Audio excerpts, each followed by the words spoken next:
We're joined by the Rambassador, Eric Dickerson. This is a shocking moment. I'm so proud of my friend Eric Dickerson for showing up today, but he is unaccompanied for the first time here because what happened to Mini ED? He mad. I couldn't even get him up this morning. He just said, I can't go. He said, I'm too hurt. I can't go. He's not over it. Yeah, he can't get over it. Well, but I'm over it. Way to go. Well, I have to ask you, Eric, what happened to your Rams Sunday? Let me ask you, did any of you ever see the movie Face Off with Nicolas Cage? I did. Yeah, John yes. Travolta? Yeah. Mm-hmm. This is one fan said, it's perfect. He said that I think Jeff Fisher coached that game and put his face on as Sean McVay. Because that's how bad our offense was. I've got to say. I mean, I got to congratulate Robert Kraft and the Patriots because I tell you, I think a lot of Robert Kraft. And I'm not a big fan of saying someone is the best or the greatest of anything, because I think you have to go in eras. You know, who do you like? My guy was O.J. Simpson. You know, some love Jim. That was my guy. Right. But I've got to say, Bill Belichick is the greatest coach that I've ever seen coach football. Wow. I got to give it up. I mean, that's just that's the facts. You know, in that football game, I talked to Todd Gurley the night before the game. Sent him a text, see how he was feeling. He's Eric, I'm 100%. I'm ready to go. And I talked to Richard Dent, Hall of Famer, Ricky Jackson, and my good friend Harvey Armstrong that I played with at SMU. All of them asked me the same question. Why didn't they run Todd Gurley? What was up with that? I mean, I just don't understand why we didn't run the football. That is one of the things that has kind of perplexed me all year. Sometimes with all these new coaches, they don't want to run the football. They get caught up in this newfangled offense. Oh, we're gonna do this. We're gonna spread it out. We're gonna do all these kind of things. And I just didn't see the same Rams football team. I really didn't. And was it disappointing? Yes, it was. You punt the ball 8 times. We never got in the red zone once. We had to score. We had to kick a 53-yard field goal. We just never got on pace. And I got to give that credit to Bill Belichick. I mean, he did to the Rams what no one else was able to do, even when we playing bad. And to me, it was just a game that we never got on track, and we never got on track because of Coach Belichick. And Sean McVay, I got to say, is a young coach. He was playing checkers, and Bill Belichick was playing chess. That's what it looked like. And for me, it's frustrating, but I got to say that's why I'm glad I don't play, because I slept great that night after the game. If I was playing, I couldn't have slept at all. Exactly. You know the feeling. Yeah. You play every play over your head. He doesn't know the feeling. No, I haven't lost in the Super Bowl, but you lose sleep. You just lose sleep. You can't. You just like, man, maybe I should have did this. Maybe I should have did that. But I have to give it up to Coach Belichick and the Patriots, and they beat us. I'm disappointed that Sean McVay didn't make any adjustments. I saw no adjustment. He just came in with a game plan, and when that game plan didn't work, he just tried to make it work. Skip. ED, you remember when you was growing up and you say, Coach, man, they got like 10 guys at the line of scrimmage. They ain't gonna work. Make it work. Make it work. Make it work. No, it's not gonna work. I don't care what anybody says. I don't care what Todd Gurley says. Todd Gurley was not healthy. Todd Gurley had 3 rushing attempts against the Saints. Todd Gurley didn't have the explosiveness. That 18-yard run, that's a 30-yard run when Todd Gurley's healthy. Todd Gurley is more explosive than what I've seen him over the last 2 years. Are you buying that? I'm not buying that. I'm not either. I'm not buying that. Sorry. No. I'm not buying that. I just, he said to me, he said, I'm healthy. Shannon, how it is this time of season. Yeah. Your body's wore out. It's not the same. How much tell me ask you a question, ED? Did you ever ride the bike, stationary bike, when you was a player? No, we didn't have them things. No. Yeah, I mean, Todd Gurley spent more time on the bike than he did on the field. I know. Eric Dickerson, that's what bothers me. Did you ever see a running back lose his confidence? Did you ever see a head coach suddenly decide late in the season, I got this other guy, and I love this other guy, and I'm going to ride this other guy, and all of a sudden your stud, your star, is not sure who he is anymore. He came in tippy-toeing to me, like he wasn't hitting the holes with the authority and the confidence he used to.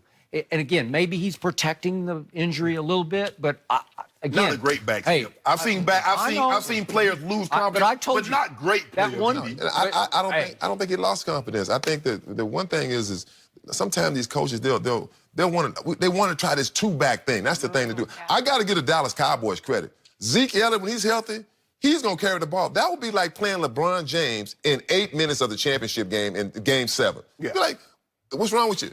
You're not hurt? Nope. Why are you sitting? I mean, That's what I don't get. Something like not playing Malcolm Butler the whole Super Bowl, like the whole The Super whole Bowl? Super Bowl? Yeah, maybe. I don't know. Something like that. And then it's scared of the offensive line. ED, they didn't really do anything. All they did was run a couple of stunts, and the Rams' offensive line couldn't put it up. Jared Goff was under pressure. He was under more pressure on Sunday than I had seen Jared Goff at any point in time this season. And it wasn't in the running game.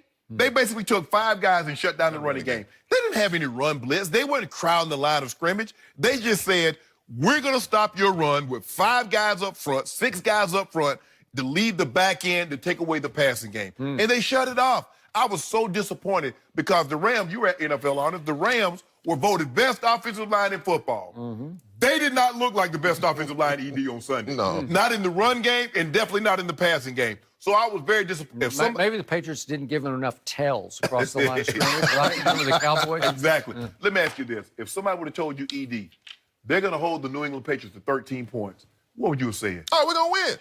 We're going to win. 13 We're gonna points. win. That's what I'm saying. We're going to win. You're right. If you have I'm saying, What do you I'll think take Tom that. Brady said 1 year ago on that night?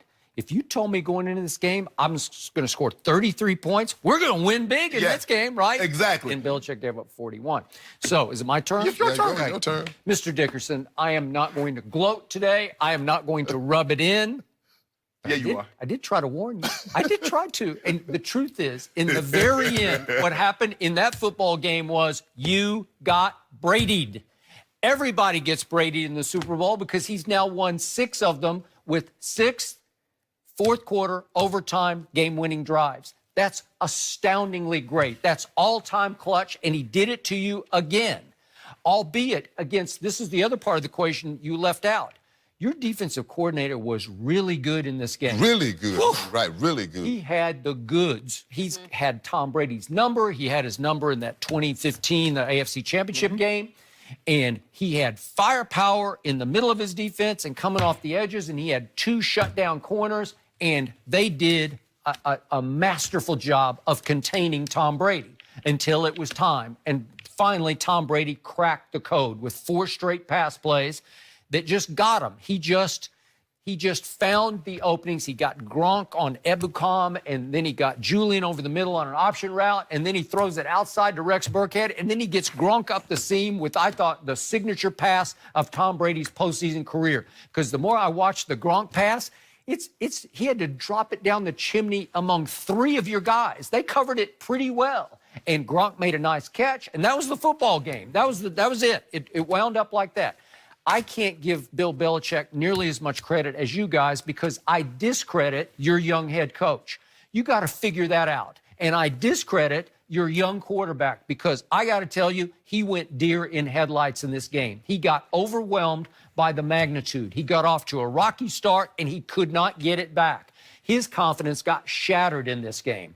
And I'm giving him credit because he did throw the 2 balls to Brandon Cooks that could have changed this game, especially the second one. Brandon Cooks should have hung on to that. Should have caught that. And then we might be looking at an overtime game. I still think you would have gotten Brady'd in the overtime game. But in this case, Bill Belichick didn't do anything shockingly clever where I said, oh, I didn't see that coming. They played defense just the way they played it against the Chargers and just the way they played it at Kansas City.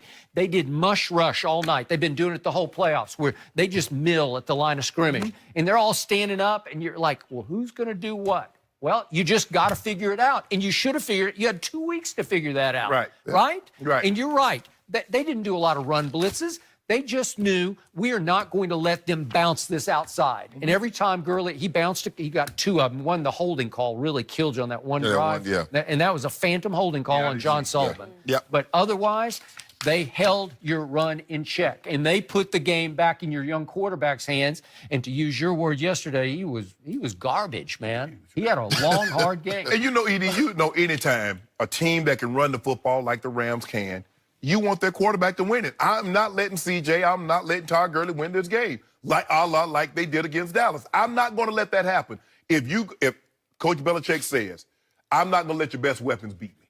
Now, if you beat me with Jared Goff, if you throw 350 yards and 3 touchdowns, I can live with that. But I tell you what you're not going to do. You're not running for 200.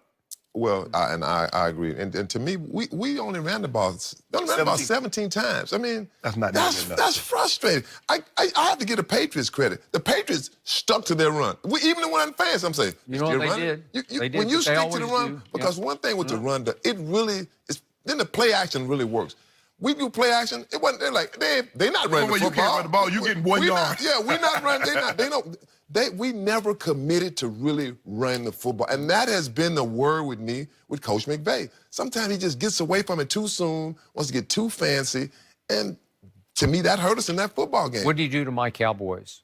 Oh, he ran it to death. And I was so impressed because he loves to throw the football, but it was working, and he stuck with it. And he ran them off the field, 273 yards. But you remember, ED, late in the season against the Chiefs, I think Gurley only had 11 carries. Okay, you can abandon the run. If you're throwing the ball for 350, 400 yards, okay, fine. It's different. But when you're not completing passes or they're hitting your quarterback, you got to change it up. You got and you got Todd Gurley back there. He made the most money. He's the highest paid running back in NFL history. And he get 10 carries. 10 carries? That's what I'm saying. And those 10 wasn't it's like you know, I know a running back, you got to get into a rhythm. Yeah. You can't carry the ball two times. Yeah, two here, the ball, three here, yeah. you know, one. You got to get in that 4. Give me 5. Give me 6. See, and he was going series without playing. Well, it's because C.J. Anderson went from blessing to curse because McVay fell in love with him enough that he was at least going to share the load, right, on Sunday night? Yeah. And that was... Well, if it was working like they did in the final 2 games and against Dallas, okay. But I got to go with something. I got to go with the hot hand. You got to go with the horse that got you there.